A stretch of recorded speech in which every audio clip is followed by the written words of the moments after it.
नमस्कार, स्वागत है आपका स्पेशल स्टोरी में। मैं हूं आपके साथ वक्ता। जयललिता की मौत को लेकर कई तरह के सवाल उठे थे जिनके जवाब शायद अब मिल सकते हैं। जयललिता का 2016 में चेन्नई के एक अस्पताल में देहांत हो गया था। इस मामले में अब पूर्व न्यायाधीश की एक रिपोर्ट सामने आई है जिसमें उन्होंने मौत की जांच करवाए जाने की बात कही है। रिपोर्ट में स्पष्ट रूप से कहा गया है कि जयललिता की मौत के जांच के आदेश दिए जाने चाहिए। मद्रास हाईकोर्ट के पूर्व न्यायाधीश ए अरुमुगस्वामी की अध्यक्षता में जांच आयोग का 2017 में गठन किया गया था। जब द्रमुक ने 2021 में राज्य की कमान संभाली तो पार्टी ने अपने चुनावी वादे को दोहराया कि वो ये सुनिश्चित करेगी कि जयललिता की मौत की परिस्थितियों की विस्तार से जांच हो। जस्टिस ए अरुमुगस्वामी की रिपोर्ट अगस्त में सरकार के सामने पेश की गई थी, लेकिन अब तमिलनाडु सरकार ने राज्य की पूर्व मुख्यमंत्री जयललिता की मौत की जांच रिपोर्ट सार्वजनिक कर दी है। इस रिपोर्ट में जयललिता की करीबी सहेली शशि कलाल की भूमिका पर संदेह जताया गया है, तो वहीं उनके निजी डॉक्टर के साथ साथ एक सीनियर अधिकारी भी शक के घेरे में है। जयललिता की मौत की जांच के लिए रिटायर्ड जज ए अरुमुगस्वामी की अध्यक्षता में एक सदस्यीय समिति बनाई गई थी। इस कमेटी ने राज्य सरकार को 500 पन्नों की रिपोर्ट सौंपी थी।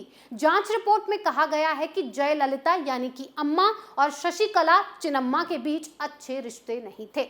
अम्मा की मौत को नेचुरल डेथ की बजाय इसे क्राइम मानकर जांच कराई जाए। कमेटी ने उनकी मौत की डिटेल इन्वेस्टिगेशन की सिफारिश भी की है।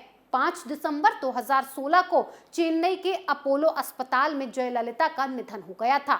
वो करीब 2 महीने तक अस्पताल में भर्ती रही थी। उस समय वो मुख्यमंत्री पद पर थी। मेडिकल बुलेटिन में दिल के दौरे को मौत की वजह बताया गया था, लेकिन इसमें सबसे खास बात यह है कि जयललिता के बीमार पड़ने से उनका निधन होने तक शशिकला उनके साथ मौजूद थी। आपको बता दें कि जिस शशिकला का नाम रिपोर्ट में सामने आ रहा है और उन पर आरोप लग रहे हैं, तो जानना जरूरी हो जाता है कि आखिर शशिकला कौन थी। 1984 में शशिकला विनोद वीडियो विजन नाम से एक वीडियो पार्लर चलाया करती थी। ये दुकान चेन्नई के अलवरपेट में थी। उनके पति नटराजन सरकार में जनसंपर्क अधिकारी थे और उस वक्त कड्डलूर जिले में उनकी तैनाती थी। उस समय आईएएस अफसर चंद्रलेखा कड्डलूर जिले की कलेक्टर हुआ करती थी। चंद्रलेखा के कहने पर ही विनोद वीडियो को उस मीटिंग को फिल्माने का मौका मिला था जिसमें जयललिता बोल रही थी। इसी असाइनमेंट के दौरान वीके शशिकला जयललिता से पहली बार मिली थी। ये एक सामान्य मुलाकात लग सकती है, लेकिन इसके बाद की घटनाएं सामान्य नहीं रहने वाली थी। जयललिता से मुलाकात के बाद शशिकला ने उनका विश्वास हासिल कर लिया और दिल्ली के दौरे में उनके साथ जाने लगी। जयललिता उन दिनों राज्यसभा की सांसद थी। मुख्यमंत्री एमजी रामचंद्रन के निधन के बाद दोनों बेहद करीब आ गईं।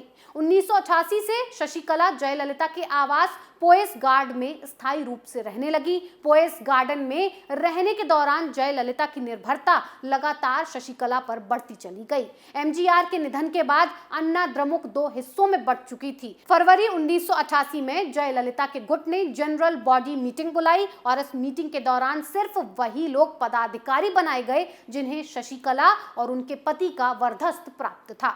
यहाँ तक कि जिन लोगों ने जयललिता का शुरू से साथ दिया था उन्हें भी दरकिनार कर दिया गया। तो ये था शशिकला का जयललिता पर प्रभाव और मजबूत पकड़। जयललिता अपनी दोस्त शशिकला के कहने पर सारे राजनीतिक फैसले भी लेने लगी थी। 1991 में जब जयललिता पहली बार मुख्यमंत्री बनी तो हर काम के लिए वो शशिकला से सलाह लिया करती थी। इसी समय से जयललिता को लोग अम्मा और शशिकला को चिन्नम्मा कहने लगे थे। शशिकला जयललिता के साथ साये की तरह रहने लगी थी। शशिकला पर जयललिता का विश्वास इतना बढ़ गया था कि उन्होंने उनके रिश्तेदार वीएन सुधाकरन को अपना दत्तक पुत्र बना लिया। जयललिता ने बेहद धूमधाम से सुधाकरन की शादी करवाई। ये दुनिया की सबसे खर्चीली शादियों में से एक मानी गई और इस वजह से Guinness book of world record में इसकी एंट्री हुई। इस दौरान शशिकला के रिश्तेदारों के रंग बदलने शुरू हुए और उनके दुर्व्यवहार की खबरें मीडिया में आने लगी। लोगों की उनसे नाराजगी बढ़ी। कई सीनियर मंत्रियों ने पार्टी से दूरी बनानी शुरू कर दी। कहा जाता है कि इन सब के पीछे शशिकला का हाथ था। शशिकला का जादू जयललिता के सिर ऐसा चढ़ा कि पोएस गार्डन हाउस और पार्ट दोनों जगह उनके इशारे के बगैर पत्ता भी नहीं खड़कता था। जयललिता पर शशिकला का यह असर 2011 तक रहा। 2011 में जयललिता एक बार फिर तमिलनाडु की मुख्यमंत्री बनी। तब उन्हें यह एहसास हुआ कि शशिकला उनके खिलाफ साजिश रच रही हैं, तो उन्होंने 19 दिसंबर 2011 को शशिकला और उनके परिवार के सभी सदस्यों को पार्टी से बाहर का रास्ता दिखा दिया। शशिकला पोएस गार्डन से भी बाहर निकाल दी गई। पति नटराजन समेत शशिकला के सभी रिश्तेदारों को पार्टी से बाहर का रास्ता दिखा दिया गया। लेकिन ये सब भी लंबा नहीं चला। 3 महीने बाद 28 मार्च 2012 को शशिकला ने एक प्रेस रिलीज जारी की। इसमें कहा कि उन्हें पार्टी में बने रहने या सांसद विधायक बनने में कोई दिलचस्पी नहीं है। वो सिर्फ जयललिता की सच्ची बहन बनी रहना चाहती हैं।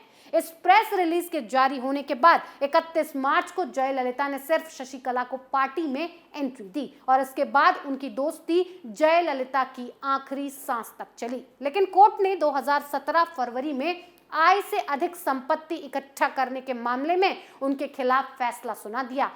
इस फैसले के मुताबिक शशिकला, इलावरासी और सुधाकरन जेल भेज दिए गए। इस तरह मुख्यमंत्री बनने की अपनी तैयारी से पहले ही शशिकला के राजनीतिक जीवन का अध्याय बंद हो गया।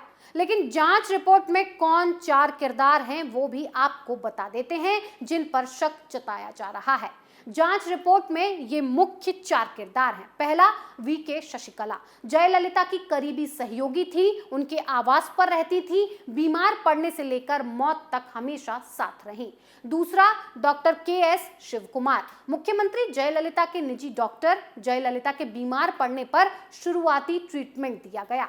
राधाकृष्णन तीसरा नंबर, तमिलनाडु के स्वास्थ्य सचिव थे, यही जयललिता की सेहत की निगरानी रखते थे। चौथा नंबर, सी विजय भास्कर तत्कालीन स्वास्थ्य मंत्री और जयललिता के करीबी थे, बुलेटिन जारी करने से लेकर हेल्थ अपडेट देते थे। पन्नीर सेल्वम के नेतृत्व में जयललिता की पार्टी द्रमुक के कई नेताओं ने उनके निधन को लेकर सवाल उठाया था। नेताओं का कहना था कि उनकी सहयोगी शशिकला और उनके परिवार के सदस्यों ने इस मामले में काफी कुछ छुपाया है। इसके बाद पलानीस्वामी की सरकार ने जांच बैठाई। अब इस मामले में जांच हो रही है, लेकिन जब जयललिता जीवित थी तो शशिकला को उनका साया कहा जाता था। उन्हें देश की सबसे ताकतवर महिला नेताओं में से एक और मुख्यमंत्री जयराम जयललिता के पीछे की ताकत माना जाता था।